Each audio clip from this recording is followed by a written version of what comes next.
அறம் பொருள் இன்பம் அறியும் நெறிமுறையை ஊழும் வழிவிடும் உண்மை உலகற்கு உணர்த்தியவர் தாழும் பணிவுடை வள்ளுவர் தாழ் மலர் போற்றுதுமே. வள்ளுவர் தாழ் மலர் போற்றுதுமே.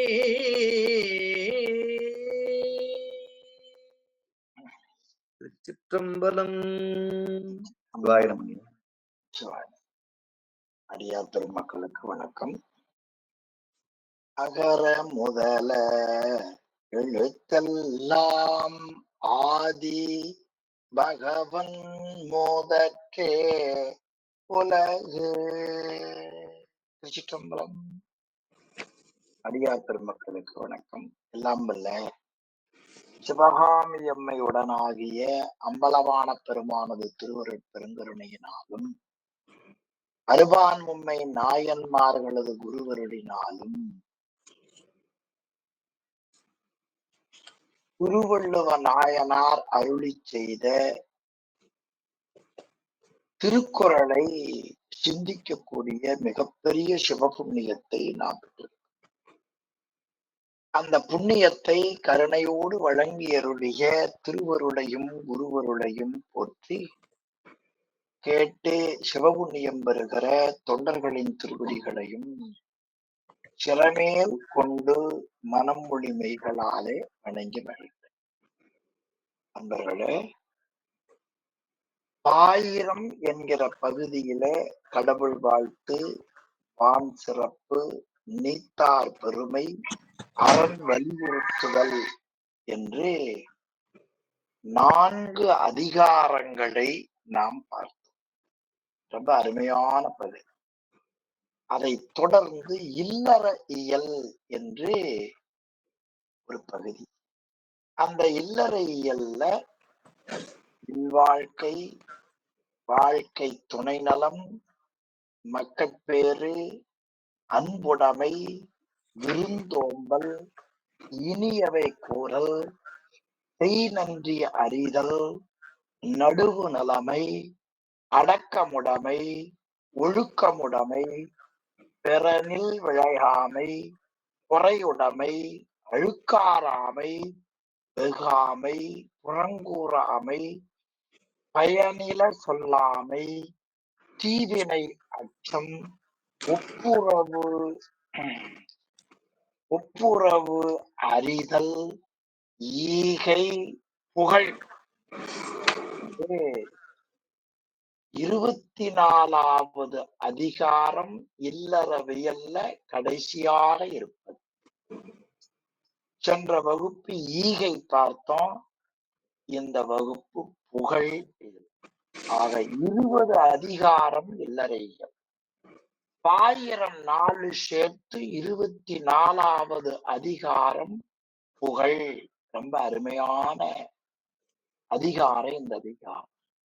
அதாவது இல்வாழ்க்கை முதல் ஈகை ஈராக சொல்லப்பட்ட இல்லறத்தில் வழுவாதவர்க்கு இந்த இம்மைப்பயன், இந்த இம்மைப்பயனாகிய இந்த நில உலகத்தின் கண் இரவாது நிற்கும் கீர்த்தி புகழ் என்று சொல்லப்படும். இது ஈதலுக்கு பிறகு அது இருப்பதால் ஈதலுக்கு பிறகு அந்த புகழ் என்கிற அதிகாரத்தை பெரியவர்கள் அமைத்திருக்கிறார். புகழோடு வாழக்கூடிய வாழ்வே வாழ்வு, புகழோடு வாழக்கூடிய வாழ்வு வாழ்வு ஆகாது. ஐயா ஓதுவாமூர்த்தியா கொஞ்சம் மியூட் பண்ணி உதவுங்க.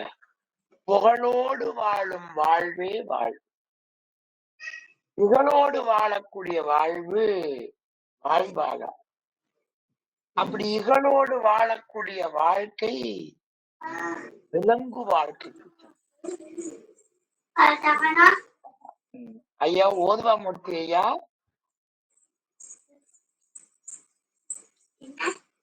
ஓதுவாமூர்த்தி ஐயா,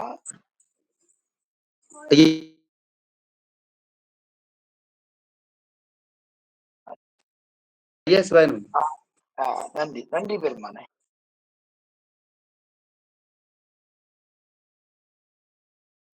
விலங்குக்கு சமமான வாழ்க்கை அது மானுடமாகாது.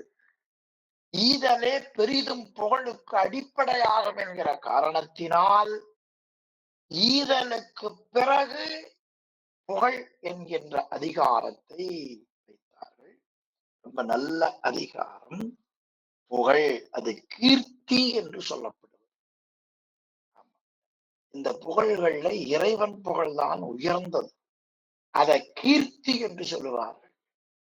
கீர்த்தி மிக்க புகழ் என்று நம்முடைய இலக்கண நூல்கள் அதை பற்றி நமக்கு அறிவிக்கும்.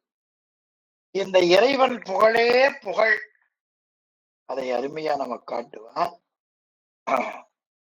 இறைமை குணங்கள் இலராயினாரை இறைமை குணங்கள் உளர் என்று கூறும் அறிவிலார் கூற்று உண்மையாகலின்றே முற்றும் இறைவன் புகழே புகழ் எனப்பட்டது என்று பரிமேலழகர் காட்டு. இப்ப நாம் புகழுண்டாகுமாறு வாழ வேண்டும்.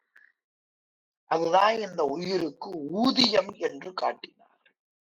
அது முதல் குறளிலேயே ஆசிரியர் ரொம்ப அருமையா காட்டினார். ஈதல் இசைப்பட வாழ்தல்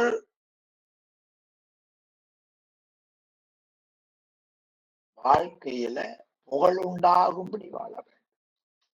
ஈதல் அது வறியார்க்கு ஈதல்.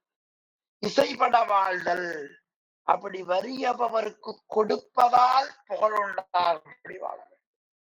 நாமெல்லாம் உறவினருக்கு மொய்ப்பண்ண வைப்போம், அது திருப்பி வர்றது. இது வறுமையில் இருப்பவர்களுக்கு இயலாதவர்களுக்கு நாம் கொண்டு போய் கொடுப்பது. அதை ஈதல் என்று பெயர். அது முன்னைய குரல்ல அதுலயும் நம்ம காட்டினா அது ஈதல். எனவே ஆக இசைப்பட வாழ்வதற்கு கல்வி, ஆண்மை, பிற காரணங்கள் இருந்தாலும் கூட இந்த ஈதலில் சிறந்தது அது ஞாபகமாக அந்த ஈதல், அந்த கொடுப்பதை காட்டினார். அது இசைப்பட வாழ்தல். இசைப்பட வாழ்தல் அப்படி கொடுத்து கொடுத்து புகழ் உண்டாக வேண்டும். அது அல்லது உயிருக்கு ஊதியம் இல்லை. அந்த புகழ் அல்லாமல் மக்கள் உயிர்களுக்கு பயன் பிரிதொன்றும் இல்லை என்று காட்டினார். இப்ப மக்களுடைய வாழ்க்கையில எது பயன் என்றால், எது அந்த வாழ்க்கைக்குரிய ஊதியம் என்றால், எல்லாவற்றையும் நம்ம வாழ்க்கையை கூட்டி கழித்து பார்த்தால் மிச்சம் இருப்பதே நாம் விட்டு போகக்கூடிய நற்பெயர் ஒன்றுதான். எனவே வறியவர்களுக்கு நாம் கொடுக்க வேண்டும். அதனால் புகழ் உண்டாகும்படி வாழ வேண்டும். அப்புகழ் அல்லது வாழும் உயிர் ஆகிய மக்களுக்கு வேறு ஊதியம், வேறு லாபம் இந்த மனித வாழ்க்கையிலே கிடையாது என்று முதல் குறள்ல மக்கள் வாழ்க்கையின் பயன் ஈதல் தன்மையை உடைய வேண்டும். ஈதலால் இசை என்பது இங்க புகழ், புகழ்பட வாழ வேண்டும். அப்ப இசைப்பட வாழ்தல் என்பது எது? இசைனா புகழ். இசைப்பட வாழ்தல் என்பது எது? புகழ்பட வாடுதல் என்பது கொடுத்தல். அப்படி கொடுக்கக்கூடிய அந்த கொடையால் உயிருக்கு லாபம் வேறு ஒன்றும் இல்லை என்று முதல் குறள்ல காட்டினார். இரண்டாவது குறள் ரொம்ப அருமையா காட்டினார். உரைப்பார் உரைப்பவை எல்லாம் இறப்பார்க்கு ஒன்று ஈவார் மேல் நிற்கும் புகழ்னார். உரைப்பார் உரைப்பவை எல்லாம் உலகத்தார்கள் ஒன்று உரைப்பார்கள், அப்படி உரைக்கவை எல்லாம் இறப்பார்க்கொன்று ஈவார் மேல் நிற்கும். வறுமையால யாரேனும் இறந்தால் அவர் வேண்டிய ஒன்றை யார் வறுமையின் காரணமோ வேண்டுகிறார்களோ அப்படி கொடுப்பவர்கள் மேல் நிற்பது புகழ் என்று ரொம்ப அருமையா இந்த திருப்பாடலை காட்டுகிறார்கள். எனவே உரைப்பார் உரை, இது சுந்தரமூர்த்தி சுவாமிகள் தேவாரத்துல, அவிநாசி தேவாரத்துல உரைப்பார் உரையுகந்து உள்கவல்லார் தங்கள் உச்சியாய் அரைக்காடு அரவா ஆதியும் அந்தமும் ஆயின் உரைப்பார் உரையுகந்து உள்கவல்லார். எனவே உரைப்பார் உரைக்கக்கூடிய உரையாவன வேதங்கள், ஆகமங்கள் இவையெல்லாம், அல்லது உலக மக்களிடத்திலே பிறக்கக்கூடிய நாவில் பிறக்கக்கூடிய சொற்கள் இவையெல்லாம் ஈவார் மேல்தான் நிற்கும், கொடுப்பவன் மேல நிற்கும். அதுவே புகழ் என்று இந்த திருப்பாடலில, இந்த திருக்குறள்ல காட்டுகிறார். அப்ப உலகத்தில் புகழ்ந்து பேசுவார், அப்படி பேசுவனை எல்லாம் வறுமையில இறப்பவர்களுக்கு கேட்பார்கள், இறப்பார்கள். அவர்களுக்கு வேண்டியது ஒன்றை யார் கொடுக்கிறார்களோ அவர்கள் மேல் நிற்கக்கூடியது புகழ் என்று 2வது பாடம் குறள்ல காட்டு. பேசுபவர்கள் பெருமையாக பேசுவது எல்லாம் யார் வறுமையால் துன்பப்படுகிறார்களோ அவர்களுக்கு கொடுத்து உதவுபவர்களின் புகழைத்தான், கொடுப்பவர் மேல நிற்பது புகழ், அதைத்தான் உரைப்பவர்கள் உரைப்பார்கள் என்று 2வது குறளில் இந்த அதிகாரத்தில் 3வதுல அருமையா காட்டுகிறார். ஒன்றா உலகத்து உயர்ந்த புகழ் எல்லாம் ஒன்றாது நிற்பது ஒன்றில். இந்த உலகம் மாறி மாறி வந்து கொண்டே இருக்கின்றன. மாறி வரக்கூடிய இந்த உலகத்தில் நிலைத்து நிற்கக்கூடிய ஒன்று இருக்குமானால் அது அழிவற்ற புகழை தவிர வேறு இல்லை. என்ன அருமையான தெளிவு பொருந்திய செய்து பாருங்க. இந்த உலகம் நிலையற்றது. இந்த உலகத்திலே அழியாமல் நிலை பெற்று விளங்கக்கூடியது சிறந்த புகழை தவிர வேற. அப்ப நிலையாக இருப்பது எதனால் பெறப்பட்டது? புகழால். ஒன்றா உயர்ந்த பொருளால். ஒன்றா உயர்ந்த புகழ், தனக்கு இணை இல்லாமல் ஓங்கி இருப்பது புகழ். உலகத்து பொன்றாது நிற்பது ஒன்று. இந்த பொன்றுதல்னா இறத்தல். இந்த உலகத்தில் இரவாது நிற்கக்கூடியது புகழை தவிர வேற ஒன்றும் இல்லை. எல்லாம் போய்விடும் என்று இந்த குறள் நல்லா காட்டினார். எனவே இந்த 3 திருக்குறளிலே புகழுக்குரிய சிறப்பை காட்டினார். முதல் குறள், இந்த 3 குறள் நம்ம காட்டினார். அப்ப ஒருவருக்கு இம்மைக்கு தேவையானதையும் மறுமைக்கு தேவையானதையும் இன்பத்தை தந்து பூமி உலகம் உள்ளளவும் நிற்பது புகழ் என்பதைத்தான் இந்த பாடல்ல அருமையா காட்டினார். எனவே புகழ் என்பது பூமி உள்ளளவும் நிற்கக்கூடியது.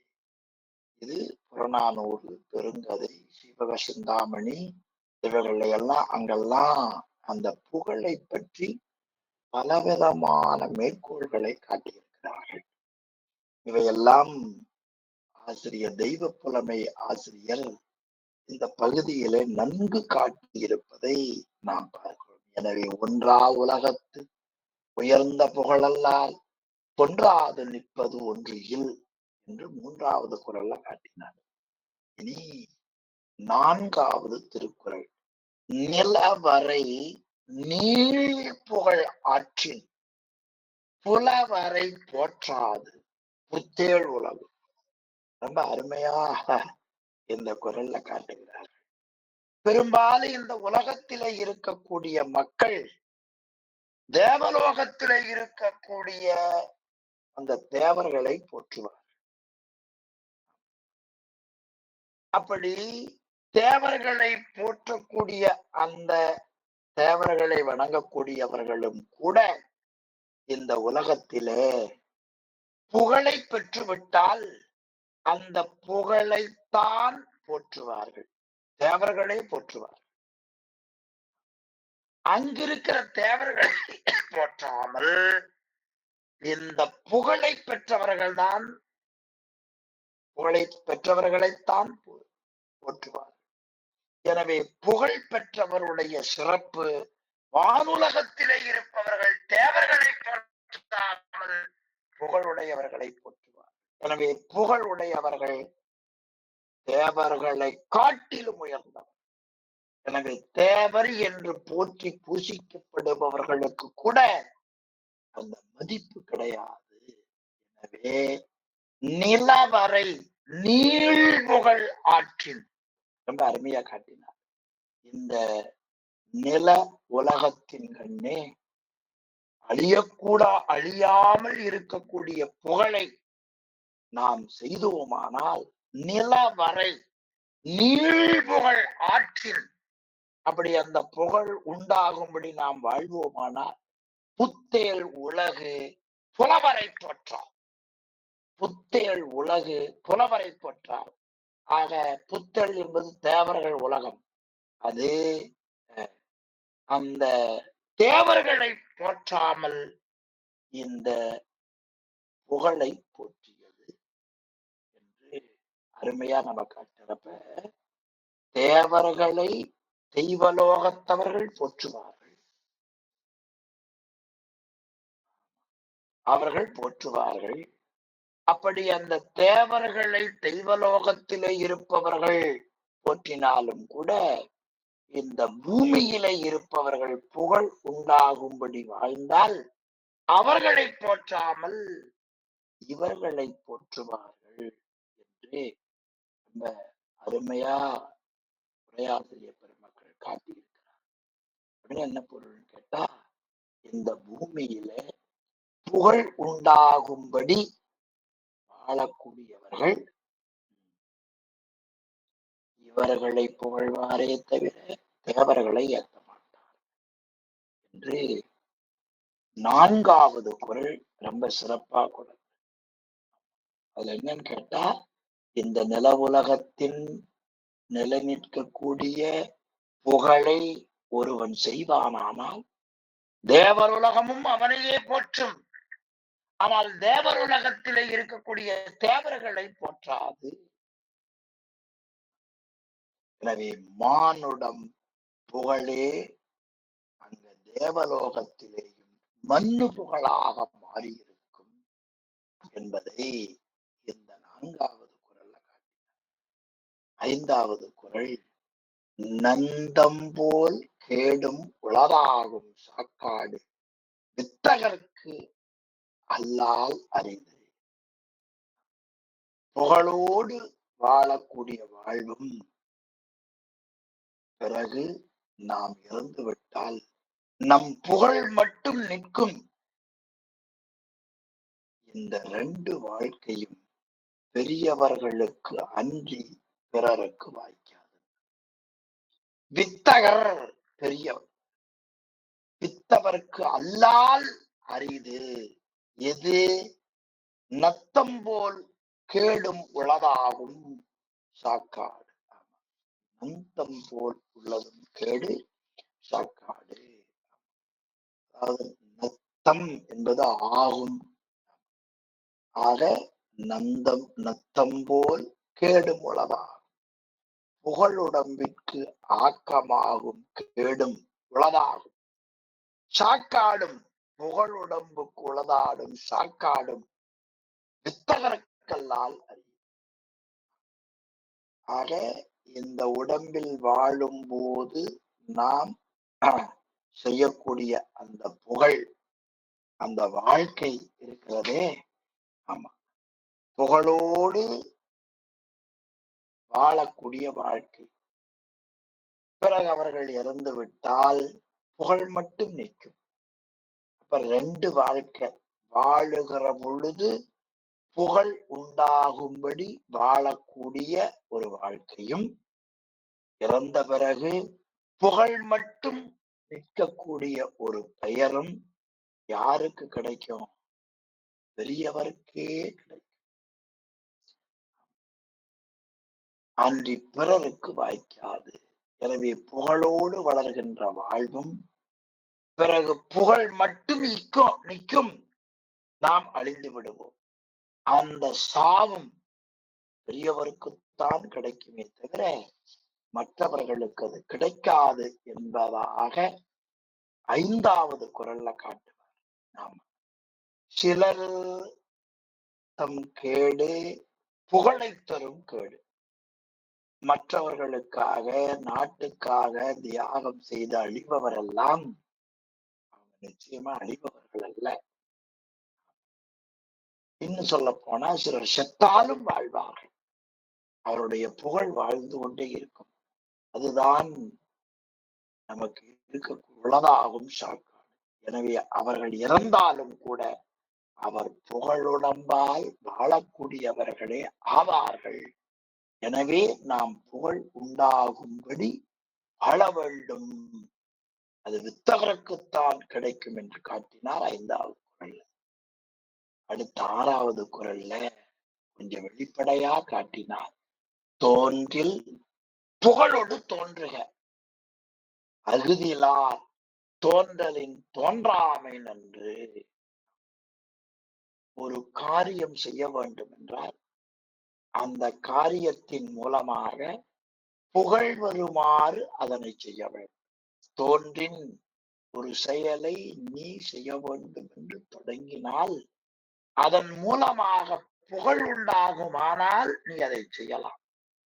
அப்படி புகழ் வரும்படியாக அந்த காரியத்தை செய்ய இயலாவிட்டால் நீ என்ன செய்ய வேண்டும்? அந்த காரியம் செய்வதை கைவிட்டு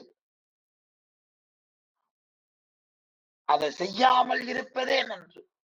தோன்றில் ஒரு காரியத்தை செய்வாயானால் புகழோடு தோன்றுக. அதனால ஏதேனும் நன்மையோ சிறப்போ புகழோ வருமானால் செய். அப்படி அது வராது என்று சொன்னால், புகழ் வராது என்று சொன்னால் அந்த காரியத்தை நீ என்ன செய்ய வேண்டாம், முன்னின்று செய்ய வேண்டாம் என்று அருமையா காட்டினார். ஆக மக்களாக நாம் பிறக்கின் புகழுக்கு ஏதுவாகிய குணத்தோடு பிறக்க வேண்டும். இதான் மக்களாக பிறப்பதற்கு அடிப்படை.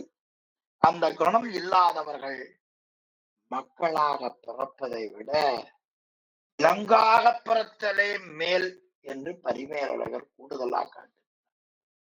அப்ப புகழோடு தோன்றுக. புகழ் தோன்றுக என்றால் புகழ் உண்டாக பிறக்க. அப்படி பிறந்து விட்டால் புகழோடு வாழ வேண்டும். ஒருவர் தம்முடைய புகழ் பரப்புவதாக பழியை நீக்கி புகழ் பெறுவதுதான் தோன்றுவது. அதான் தோன்றின். அவர் என்ன செய்யணும்? பழியை நீக்கி புகழ் உண்டாகும்படி தோன்ற வேண்டும். அப்படி தோன்றுக. இல்லை என்றால் தோன்றலின் தோன்றாமை நன்று. அது இறந்து விடுதலே பெரியது. அந்த செயலை செய்ய வேண்டாம் என்பதாக இந்த 6வது குறள்ல கொஞ்சம் வலியுறுத்தி காட்டுகிறார். உலகத்தில பலரும் அறிய நாம் விளங்கி தோன்ற வேண்டும். அப்படி புகழோடு தோன்ற வேண்டும். அது நமக்கு வாய்க்கப் பெறவில்லை என்று சொன்னால் உலகத்திலே தோன்றுவதை விட தோன்றாது வெளிப்படாமல் அடங்கி இருப்பதே நல்லது என்று இந்த குறள். ஆக இந்த செயல்பாட்டில இகழும் பழியோடும் உலகமெல்லாம் அறிய வாழ்பவர் பலர். நிறைய பேர் இகழ்ச்சியோடும் பழியோடும் வாழுகிறார். இப்படி இகழ்ச்சியோடும் பழியோடும் வாழக்கூடிய வாழ்க்கை ஒரு வாழ்க்கை அல்ல. அப்படி வாழ்நாள்ல வாழவே கூடாது. தோன்றின், ஆமா, எந்த ஒரு செயலை செய்தாலும் கூட தோன்றி புகழோடு தோன்றுக. அதன் மூலியமா ஒரு நன்மை பிறக்க வேண்டும், புகழ் கிடைக்கும். இல்லாவிட்டால் அந்த காரியத்தை நீ செய்யாமல் இருப்பதே மிக நல்லது என்று அறிவுறுத்தி காட்டினார். 6வது 7வது குறள்ல புகழ்பட வாழாதவர் தம் நோவார் தம்மை இகழ்வாரை நோவது என் அருமையா காட்டினார். புகழ்பட வாழாதவர் தமக்கு புகழ் உண்டாகும்படி வாழ வேண்டும். அப்படி புகழ் உண்டாகும்படி வாழா மாட்டாதவர் தம் நோவார் நாம புகழ் உண்டாகாமல் இகழ்ச்சி உண்டாகும்படி வாழ்ந்த பொழுது சிலரும் இகழ்ச்சியால சொல்லுவார்கள், தன்னை நோவார்கள். அப்படி நோகின்ற பொழுது நீ புகழுண்டாகும்படி வாழாமல் உன்னை இகழ்வாரை நீ நோவது ஏன்? 2 போட்டார் பாருங்க. புகழ்பட வாழாதவர் தம்மை சில பேர் இகழ்ந்து பேசுவார். நீ புகழ்பட வாழாத நிலையிலே உன்னை பார்த்து இகழ்ந்து பேசுபவர்களை பற்றி நீ இகழ்வது என்? நீ புகழ்பட வாழ்ந்துவதாக இருக்கலாம். அப்படி இல்லாத பொழுது குற்றம் உன்னை பற்றி பிறர் இகழ்வார்கள். எனவே புகழ்பட வாழாதவர், நாம் புகழ்பட வாழவில்லை என்று சொன்னால் நம்மை பார்த்து பலரும் இகழ்வார்கள். அப்போ இந்த 7வது குறள்ல நமக்கு புகழுண்டாக அதற்கு ஏற்ற செயல்களை செய்துதான் வாழ வேண்டும், புகழ்பட வாழ வேண்டும். அப்படி புகழ்பட நீ வாழவில்லை என்று சொன்னால் ஐயோ இப்படி வாழ முடியலையே என்று நாம் நம்மை நாமே நொந்து கொள்ள வேண்டுமே தவிர, புகழ்பட வாழாமல் இருக்கிற நம்மை பார்த்து பலரும் இகழ்வார்கள். அந்த இகழ்வாரை கண்டு ஏன் நீ வருத்தப்படுகிறாய்? நீ உன்னை இகழ்வாரை கண்டு வருத்தப்படுவதை விட்டுவிட்டு நீ எப்படி புகழ் உண்டாகும்படி வாழலாம் என்று நீ எண்ண வேண்டும். பெரும்பாலும் நம்முடைய உயிர் இயல்பு என்ன செய்யும்னு கேட்டா, தன்னை இகழ்வாரை கண்டுதான் சொல்லும். ஆனா ஏன் இகழ்கிறார்கள்? நாம் புகழ் உண்டாகும்படி வாழ முடியவில்லை. எனவே புகழ்பட வாழாதவர், புகழ் உண்டாகும்படி வாழாதவர் அவர்களை தன்னோவார் தம்மை இகழ்வார். அவர்களை பார்த்து இவர்கள் இகழ்வார்கள். இகழ்வாரை பார்த்து நம்மை இகழ்கிறார்களே என்று நீ இகழ்வதால் பயன் என்? அதுக்கு பதிலே யாரை இகழ்ந்து கொள்ளலாம்? உன்னையே நீ இகழ்ந்து கொள்ளலாம். நீ இகழ்ந்து கொண்டால் புகழுடும்படியாக வாழலாம். நீ புகழுண்டாகும்படி வாழவில்லை என்று சொல்லுபவர்களை பார்த்து நீ இகழ்ந்தால் மீண்டும் கீழதான் நிற்போம். எனவே நாம் உயர்வதற்கு வழி என்ன என்றால், நாம் புகழுண்டாகும்படி வாழ வேண்டும் என்கிற கருத்தை காட்டி, சிலர் இதை போல சில பேர் அதை செய்வார்கள். எனவே தமக்கு புகழ் உண்டாக அதற்கு ஏற்ற நிலையில செயல்களை செய்து வாழ வேண்டும். அப்படி வாழ முடியாதவர்கள் இப்படி முடியலை என்று தம்மைத்தாமே நொந்து கொள்ள வேண்டும். இப்படி முடியாம போச்சே என்று நாமே நொந்து கொள்ள வேண்டும். அப்படி நீங்க உங்களை நீங்களே நொந்து கொள்ளாமல் யாராவது உங்களை பார்த்து இகழ்ந்து பேசினால் அவரை நீங்கள் ஏன் இகழ்ந்து பேசுகிறீர்கள்? அது பயனற்றது தானே. புகழ்பட வாழா தன்னோவர், புகழுண்டாகும்படி வாழாதவர்கள் தன்னோவர் என்ன? தம்மைத்தாமே நொந்து கொள்ள வேண்டும். தன்னுடைய அறிவை பார்த்து நொந்து கொள்ள வேண்டும். அதை விட்டுவிட்டு தம்மை பற்றி நொந்து கொள்ளாமல் தாம் இழிவாக நடக்கிறோமே, நாம் நம்மை மாற்றிக்கொள்ளவில்லையே, நாம் அதை சரி செய்ய வேண்டுமே, புகழ் உண்டாகும்படி வாழ வேண்டுமே, வாழாமல் இருக்கிறோமே என்று நம்மை நாமே இகழ்ந்து கொள்ள வேண்டும். அப்படி இகழாமல் தம்மை, நீ புகழ்பட வாழாமல் இருக்கிறவனை பார்த்து மற்றவர்கள் இகழ்வார்கள். இவன் என்ன இப்படி இருக்கிறான், நீ அவனை போய் நொந்து என்ன பிரயோஜனம்? எப்படி அறிவுறுத்துகிறார் பாருங்க. புகழ்பட வாழாதவர் தன்னோவார். உன்னையே நொந்துக்கணும். சரி, என்ன காலையில எந்திரிச்சு பூஜை பண்ணாம விட்டுட்டோமே, இன்னைக்கு படிக்கிற தேவாரத்தை விட்டுட்டோமே, இந்த வாரம் இன்னைக்கு நாளைக்கு மூர்த்தி நாயனார் குரு பூஜை, அப்படி மதுரைக்கு இன்னைக்கு போயிருக்கலாமே என்று எண்ண வேண்டும். இன்னொருத்தர் வந்து, என்னப்பா நீ குரு பூஜைக்கு போகலையா அப்படின்னா, நான் போவேன் போகாம இருப்பேன், அதை பத்தி உனக்கு என்ன அப்படின்னு அவன் மேல குழப்பலாமா? அது தப்பு ராஜா, தப்பு என்பதாக பாருங்க. புகழ்பட வாழாதவர் அவர்கள் தம்மைத்தான் நொந்து கொள்ள வேண்டும். நமக்கு இது வாய்க்கலையே. தம்மை இகழ்வாரை நோவது எவர்? எதுக்குப்பா நீ அந்த வேலையை செய்யணும் என்பதாக 7வது குறள் அறிவியதை. அதனால எவன்னா, நீ அவங்கள நொந்து கொள்வதால பயனில்லை ராஜா. நீ உன்னையே நொந்து கொண்டா சரி, நாம இன்னைக்கு மதுரை போகாட்டி பரவாயில்லை, நாளை காலையிலையாவது புறப்பட்டு போகலாம்ங்கிற தெளிவு கிடைக்கும். இது இந்த குறள்ல காட்டினார். 8வது குறள்ல அருமையா காட்டினார். வசை என்ப வையத்தார்க்கெல்லாம் இசை என்னும் எச்சம் பெறாவிடு. இந்த பெறா என்பது அளவடைங்க, பெறா விடின் என்று காட்டினார். பசை, பசை என்பது புகழ். பசை என்ப வையத்தாருக்கு எல்லாம், தனக்கு பின்னால நாம் அழிந்த பிறகு நிலைத்து நிற்பது புகழ்.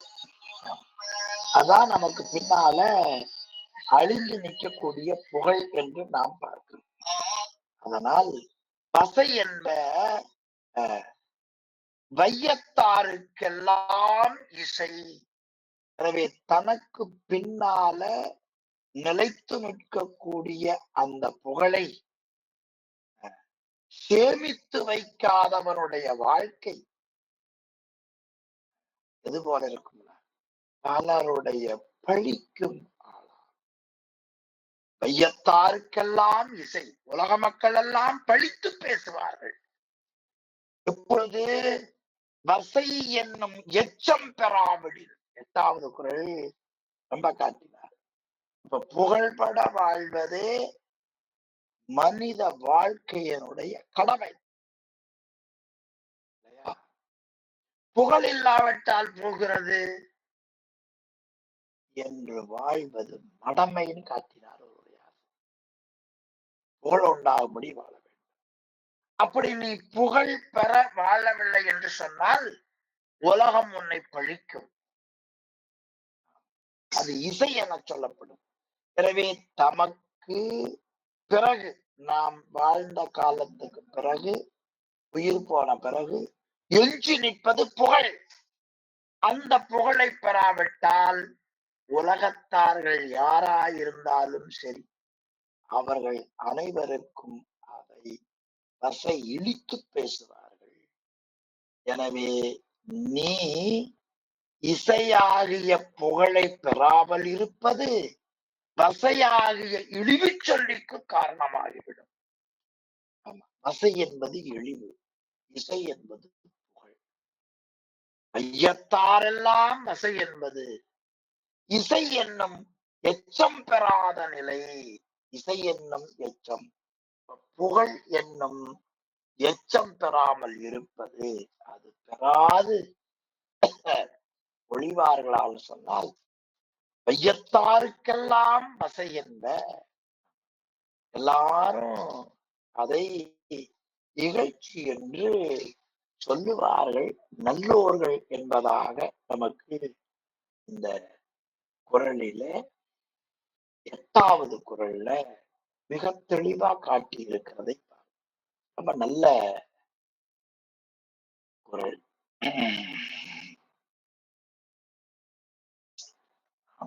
அடுத்தது 9வது குறள். வசையிலா வெண்பயன் குன்றும் இசையிலா யாக்கை பொருத்த நிலம். வசையிலா வெண்பயன் குன்றும் இசையிலா யாக்கை பொருத்த நிலம். ஒருவன் புகழ் பெறாது வாழுகிறான் என்று சொன்னால் அந்த உடலை சுமந்து கொண்டிருக்கிற மண் கூட விளைபயன் விளையாமல் போய்விடும். என்ன ஆக மனிதன் சம்பாதிக்கிற புகழுக்கும் நிலம் விளையக்கூடியதற்கும் தொடர்புண்டா என்று நாம் எண்ணி பார்த்தால் அது ஒரு வகையில் அது இல்லைதான். பிறகு எப்படி அந்த புகழ் இல்லாமல் வாழக்கூடியவர்களை சுமந்த மண் வளம் குன்றும் என்று எண்ணி பார்த்தால் புகழ் பெறாது வாழ்பவனுடைய பரம்பரை பதர் என்று சொன்னாலே பொருந்தும். எனவே இப்படிப்பட்ட பதர்களை சுமக்கின்ற மண் கலர் நிலமாகும். அதனால் வசையிலா வல்பயன் குன்றும் இசையிலா யாக்கை பொருத்த நிலம். புகழில்லாத வாழக்கூடியவனது உடம்பை சுமந்த நிலம் பழிப்பில்லாத வளப்பத்தை உடைய விளைபொருளும் அதுல தோன்றாது. புகழ் இல்லைன்னா நிலத்துல ஒரு புல்லு கூட வராதுங்கிறாங்க பாருங்க. எனவே புகழ் இல்லாதவருடைய தாழ்வை இந்த பாடல்களிலே காட்டினார். எனவே இசையிலா யாக்கு, இசையிலா யாக்கு அப்படின்னா புகழ் இல்லாமல் ஆக்கையை பெற்றிருக்கக்கூடிய மூர்க்கன் என்று ஒரு உரை எழுதினார். இசையிலா யாக்கை. இப்படி மூர்க்கத்தனமாக புகழுண்டாகாமல் வாழக்கூடியனுடைய வாழ்க்கை அவனை இந்த நிலம் தாங்கிக் கொண்டிருக்கும். அந்த நிலம் வன் பயன் குன்றும். அது ஒண்ணும் நடந்த விளைக்காத அப்படியே கருகி போகும்போது இருக்கு. அத சுவாமிகள் இதுல ரொம்ப அருமையா 9வது குறள்ல அருமையா காட்டுகிறார். எனவே புகழ் இல்லாத உடலை சுமந்த நிலத்தில் பழியொடுபடாத வளம் தரும் பயனானவை விளைவு குறைந்து. புகழுடையவர்கள் இருக்கக்கூடிய நிலத்திலே நல்ல வளம் கொழிக்கும் என்பதை காட்டினார். ரொம்ப அருமையான குறள். கடைசியா நிறைவான குறள்ல ஒன்றை காட்டினார். வசை ஒழிய வாழ்வாரே வாழ்வார், இசை ஒழிய வாழ்வாரே வாழாதவர். அதுல இசை என்பது புகழ். இசை ஒழிய அந்த புகழ் பெற்று அதனால் வசை சொல் இகழ்ச்சி சொல் ஏற்படாமல் வாழ்பவர்களே வாழ்வார். அப்ப வசை என்பது இகழ்ச்சி. எந்த விதமான இகழ்ச்சி இல்லாமல் இசையொழிய இசையோடு வாழ்பவரே வாழ்பவர். அப்படி புகழ் இல்லாமல் வாழக்கூடியவர்கள் வாழாவர். அவன் அப்ப வசை ஏற்படாமல் வாழ்பவரே உயிர் வாழ்பவர். அந்த புகழ் பெறாமல் வாழ்பவர்கள் உயிரோடு இருந்தாலும் கூட அவர்கள் உண்மையில் வாழாதவர்கள். அவர்கள் வாழாதவர்கள், வாழாதவர்கள் என்றே கருதப்படுவார்கள்.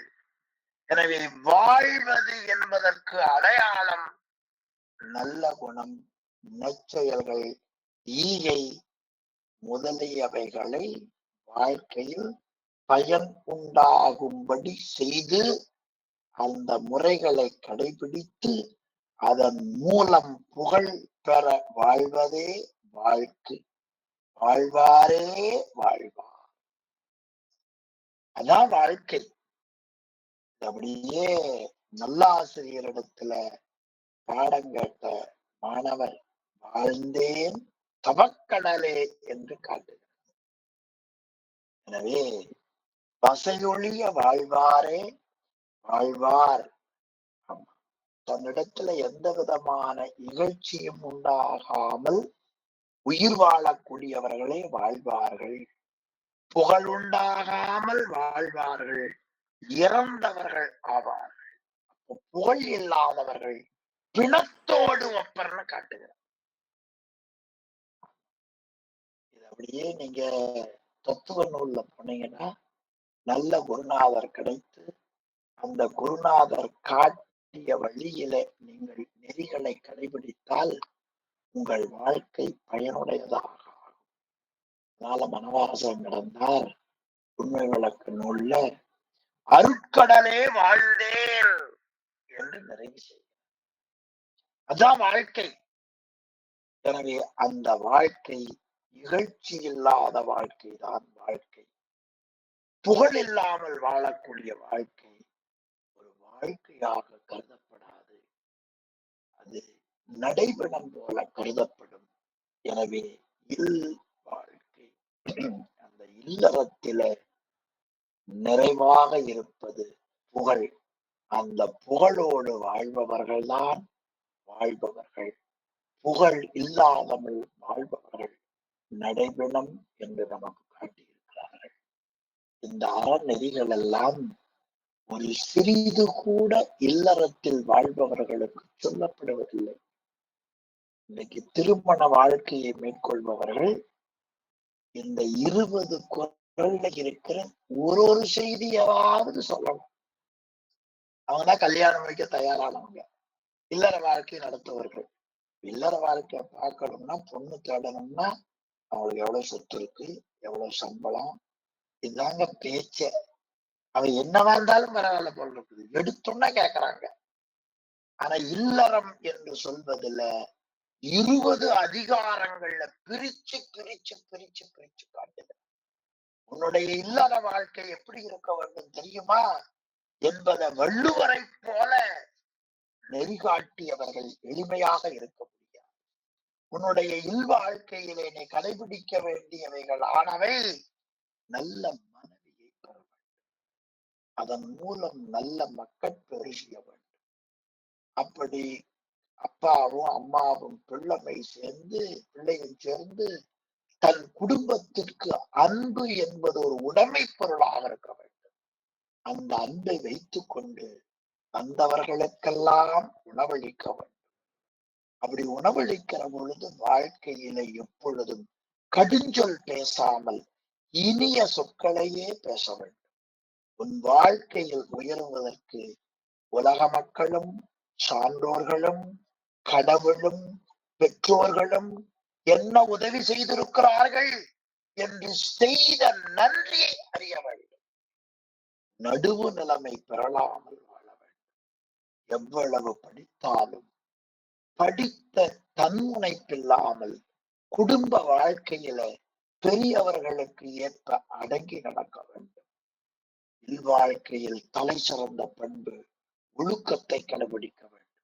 அந்த ஒழுக்கத்தில் சிறந்தது பிறருடைய மனையாளை நீ பார்க்கக்கூடாது, எண்ணக்கூடாது.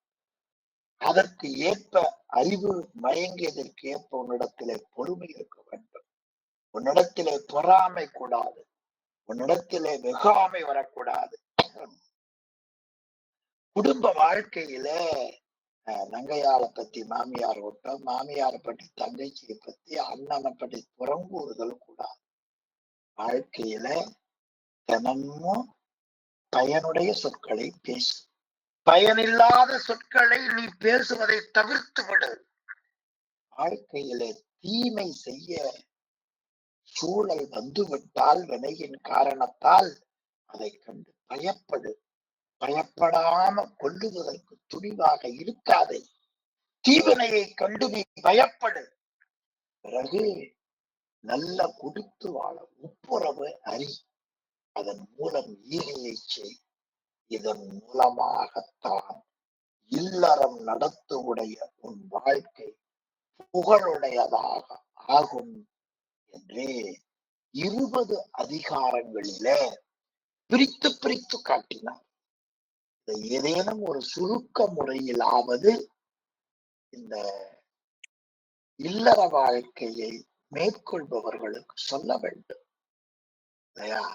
பணமே வாழ்க்கை, ஆடம்பரமே வாழ்க்கை, நிறைய பொருளை வீண் பண்ணுதல், நிறைய பொருளை பயமில்லாமல் செலவு செய்தல், கிடைத்திருக்கிற காலத்தில வீண் பேச்சு, வீண் பொழுதுபோக்கு, வெட்டி வாழ்க்கை, இதையெல்லாம் விட்டு விட்டு இதற்கரிய இந்த பிறப்பை கொடுத்திருக்கிற கடவுளையும் அந்த கடவுள் போல பல நமக்கு அறிவுரை சொல்லுகிற ஆசிரியர்களையும் போற்றி வாழக்கூடிய சிறப்பை நாம் பெற வேண்டும். இல்லறத்திலே வாழக்கூடியவர்கள் அறத்தை கடைபிடிக்க வேண்டும். அறங்களை அந்த அறம் நீ சரியாக செய்ய வேண்டும் என்று சொன்னால் நீ பெரியவர்களுடைய துணையை நீ நாடி இருக்க வேண்டும். பெருமை. அப்படி அந்த பெரியவர்கள் இருக்கிற நாட்டிலேதான் நல்ல மழை பொழியும். நல்ல மழை பொழியவும், பெரியவர்கள் தொடர்பு உனக்கு கிடைக்கவும், அறத்தை கடைபிடிக்கவும், 20 அதிகாரங்களிலே கூறப்பட்ட அந்த ஒழுக்க நெறிகளை நீ பின்பற்றவும் நீ கடவுளை வணங்கியே ஆக வேண்டும். கடவுள் வழிபடுவதன் இன்றியமையாமை. இப்படியாக இந்த கடவுள் வாழ்த்து தொடங்கி பொதுப்படைய மழையை போற்றுதல், பெரியவர்களை வணங்குதல், அறம் வலியுறுத்துதல், இந்த 4 தலைப்பு மிக அருமை. பிறகு நமக்கு ஏறத்தாழ 20 குறளில இல்வாழ்க்கை முதலா புகழ். அப்ப இல்வாழ்க்கை என்பது எது என்றால், இல்வாழ்க்கையில வாழக்கூடிய வாழ்பவர்கள் வசையொழிய வாழ்வாரே வாழ்வார். உலகத்தாரால பழிச்சொல்லுக்கு வாழக்கூடிய வாழ்க்கை அது வாழ்க்கை அல்ல, நடைபெணம் போல வாழ்க்கை. எனவே இசை ஒழிய வாழ்வாரே, புகழ் இல்லாமல் வாழக்கூடியவர்கள் வாழ்க்கை வாழ்க்கையாக கருதப்படாது என்று மிக உயர்ந்த கருத்துக்களை எல்லாம் தொகுத்து நமக்கு ஆசிரியர் காட்டியிருக்கிறார்கள். பொதுவா மனித வாழ்க்கையில பிரம்மச்சாரியம் முதலாக சந்நியாசம் ஈராக 4 சொல்லுவார்கள். இந்த 4ஐ வள்ளுவர் 2 அடக்கினார். ஒன்று இல்லறம், இன்னொன்று துறவறம் என்று. ஆமா, பிரம்மச்சரியம், கிரகஸ்தம், ஆனப்பிரஸ்தம், இன்னொன்று சந்நியாசம். இந்த 4 2 காட்டினார். இல்லறம், துறவரம் என்று காட்டினார். இல்லறத்துக்காக நமக்கு சொல்லப்பட்ட அதிகாரங்கள் 20 என்று நாம் பார்க்கிறோம்.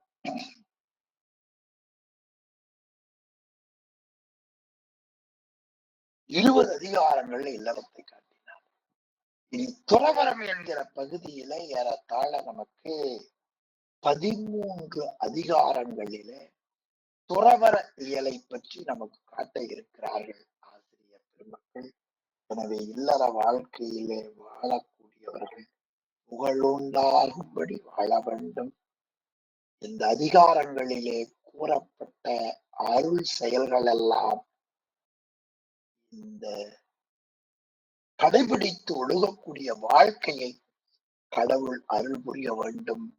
அதற்கு உங்களுடைய விண்ணப்பமும் எனக்கு வேண்டும் என்று இறைவனை வேண்டி உங்கள் திருவடிகளை எல்லாம் போற்றி. நீங்க வகுப்புக்கு வர்றதுனாலதான் ஏறத்தாழ 24 அதிகாரம் நான் படித்தேன். அதுலயும் 2 வாரம் முடியாமல் போய்விடும். அது 24 அதிகாரத்தையும் அழுந்தி படிப்பதற்கு துணை செய்த பெரியவர்கள் நீங்கள்.